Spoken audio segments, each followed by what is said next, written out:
We're learning new details this morning about the gunman in the mass shooting in New York that claimed 4 lives, including an NYPD officer. For the latest, we turn to reporter Josh Einiger from our sister station in New York City. He joins us now live from Manhattan. Josh?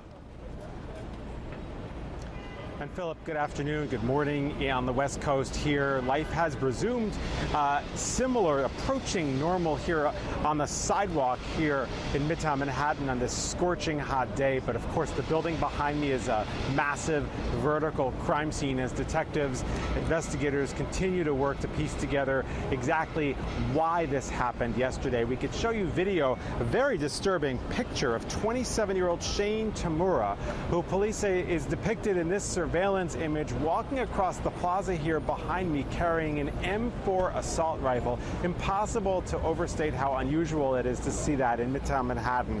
He burst in and then began his assault. He was found with a suicide note accusing the NFL of downplaying the health risks of football, indicating he believed he suffered from chronic traumatic encephalopathy, or CTE, which is a degenerative brain disease afflicting some football players. His note exhorting its readers, quote, "study my brain." It was at the end of the workday yesterday in this Midtown office building when he burst into the lobby. He shot and killed a uniformed New York City police officer who'd been working as private security. He then strafed the lobby, shooting several others before heading upstairs. But if he was gunning for the NFL, whose headquarters is in this building, he made a wrong turn.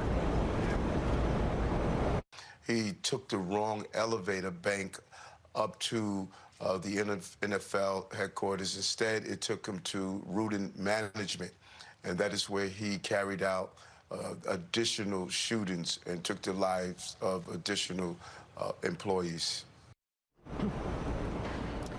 And this is a look at the victims as we know them right now, starting with Diderol Islam, a police officer in the New York Police Department with nearly 4 years on the job.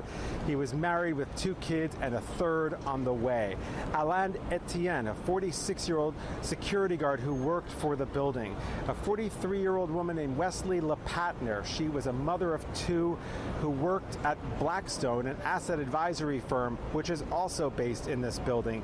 A 4th person was murdered in the upstairs offices of the building's landlord, and a 5th person was shot but survived. This is an NFL employee who managed to alert his coworkers to take shelter, many of them now crediting him with saving lives. As we come back to a live picture right now, I don't know if you can tell, that's one of the revolving doors and a giant bullet hole in that door, the whole glass shattered, and in fact, much of this facade is pockmarked with bullet holes, I should say, from the large caliber rounds being fired from that M4.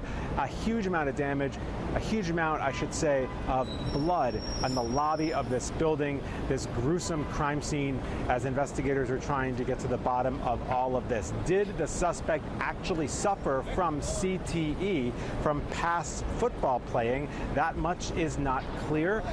He seems to have believed that he did. He seems to have blamed the NFL for failing to warn people of the dangers of that particular affliction. And according to that note, he came here to settle that score. The investigation continues, as does the mourning. We're live in Midtown Manhattan this morning. Josh Einiger, ABC 7 Eyewitness News. Philip? Yeah, and that chilling image of him just walking through that courtyard there. Josh, thank you very much.